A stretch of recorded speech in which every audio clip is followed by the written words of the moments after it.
Shovelware. What exactly is it? I'm going to find out firsthand in this video. Prior to this experiment, I have never played a shovelware game.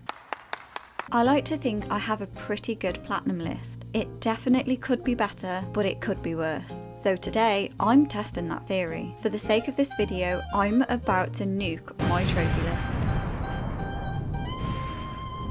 There's an unwritten rule in trophy hunting. Shovelware, it doesn't count. Now, everyone has their own idea on what they consider shovelware. From inexpensive a game to a short time to complete, thus time to platinum, to just a complete lack of effort for a quick cash grab. So, I made sure I could find the cheapest, quickest and easiest games on the PlayStation Store to platinum. Because let's be real, that is all they're good for, a quick trophy boost. Seems Sony has thrown a spanner in my works. Sometime mid-January, Sony silently removed over 1,000 low-effort, low-budget games from its PlayStation Store. Silently, but we all heard it. Amongst this big declutter was the infamous jumping series. The moment I decide to finally indulge in a bit of smutty shovelware, they remove it. My task now is to find what remains, just to add a bit of variety to the video so I'm not playing the same type of game over and over again. I've tried to categorise them into genres: collector, platformer, educational, story and clicker.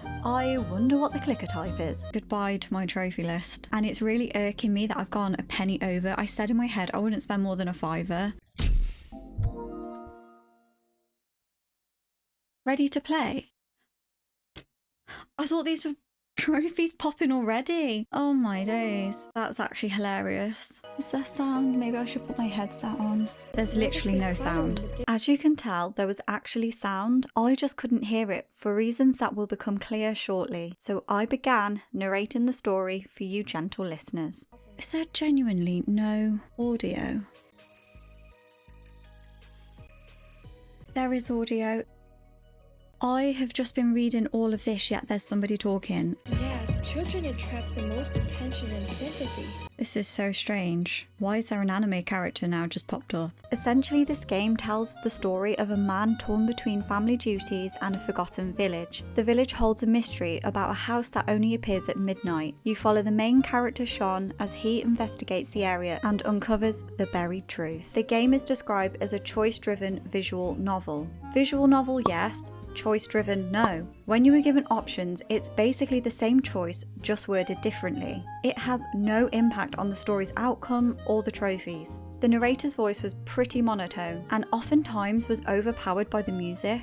Suddenly, a chill ran down my spine. The house had completely disappeared. It took me roughly 45 minutes to complete the story and earn all trophies. There is a skip feature which I decided not to use since I wanted to give the game a chance. From what I've read, by skipping the story, you can achieve the platinum in a couple of minutes.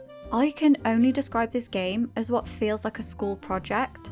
If this game was a product of a high schooler making a quick buck from the school project, fair play. Up next, we have Froggo. You're literally a frog who collects a few strawberries. Collect your first strawberry. Beautiful. Crosses a few roads. Oh no, this feels so cheap. Oh gosh. And reaches the woods. And that is the whole game. What?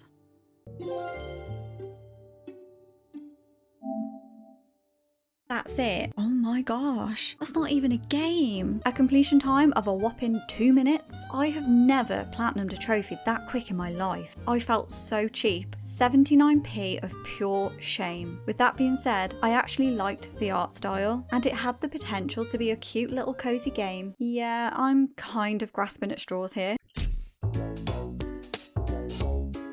Since the last two games required next to no brain power whatsoever, I decided a little brain teaser may help me feel like I actually deserve the platinum. For my educational shovelware, I played Quick Mafs. I'd probably say this is the best one so far. Since you do actually have to use your brain, let's be real, it's not Einstein's level. Although this game would be good for small children. I was slightly masochistic. I didn't realise that you only had to complete 50 equations for each mode. So my first mode, I completed 200 equations. 200, come on. I gotta see. I swear if I've just been doing all this and I didn't need to. Oh my days. It took me 40 minutes to platinum. Obviously it would have been quicker if I didn't love my simple maths so much. There's really not a whole lot to say about this game. Oh, why does that keep making me jump? Oh, nice. Here it is. Wow, gosh, what am I even doing? Up next is Parcel Escape. I chose this game because I like the look of the artwork. I don't actually know what this thing is meant to be, but the objective is to help it escape the parcel room. You have to time your jumps well and avoid being hit by the parcels. I wouldn't say I'm the best at the game. If it gave me more of an incentive to practice, then yeah, I'd get better and probably would have escaped. But I didn't, and that's okay because I'm only here for the platinum. Your score carries over when you fail. It literally took me 12 minutes to get this, and this was probably the most fun out of all of the games. I am actually having a bit of fun with this one. It would have been so easy for the developers to make this not a shovelware game. From this game alone, I earned 71 trophies. That just did not feel right. That's it? No. Already? I don't know how to feel about that. I was actually enjoying that game. 71 trophies in 10 minutes or 12 minutes.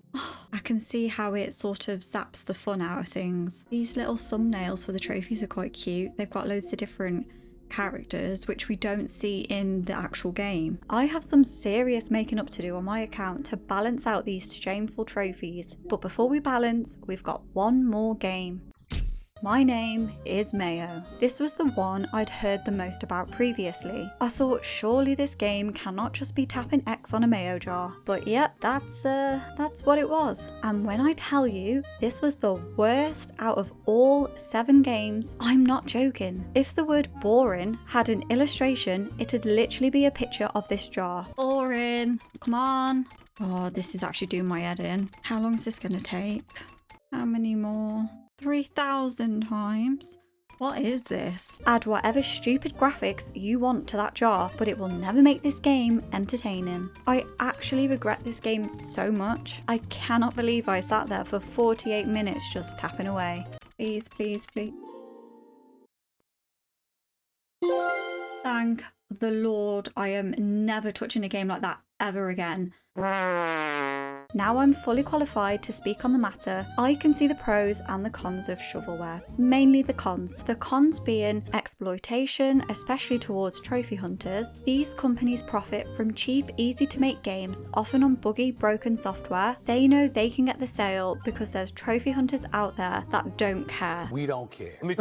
They don't care that the game is cheap, easy and probably awful. They will play it for the platinum. But at what cost? It took no skill. Yet there's hundreds of thousands of people that are incredibly skilled and patient who hold incredibly rare platinum trophies. In my teens, when I started earning platinums and realised it was my destiny, I think you and I are destined to do this forever. I often thought, imagine if I was to have the most platinum games in the world. How cool would that be? I quickly realised that this will never happen. When I look at the leaderboard, it's basically impossible to compete with that. And that was where I first heard about the term shovelware. That was the key to people's success. And it used to enrage me because I had no interest in being this type of trophy hunter. And that's why the guilt's kind of sinking in right now because I have these on my list now. Another con. These games also lack innovation and rip off other games. A lot of shovelware developers copy trendy popular games just to ride the wave, and their games are often filled with tons of predatory microtransactions and spammy ads, which give the industry a bad name. Finally, one that's most prevalent today is the unethical use of AI.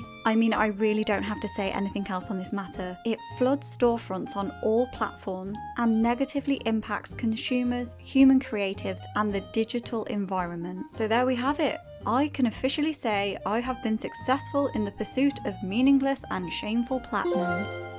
As I mentioned before, I have some serious making up to do. This year, I will make it my mission to earn my rarest platinum, currently being held jointly by Mafia 3, Modern Warfare, and The Last of Us Remastered, sitting at a 0.3% rarity. I have a few I'd love to platinum, but I've struggled with them in the past, and they've always been something I've considered revisiting. But if you have any ideas about what games will give me a run for my money, comment them below and I'll make it happen. Bye for now.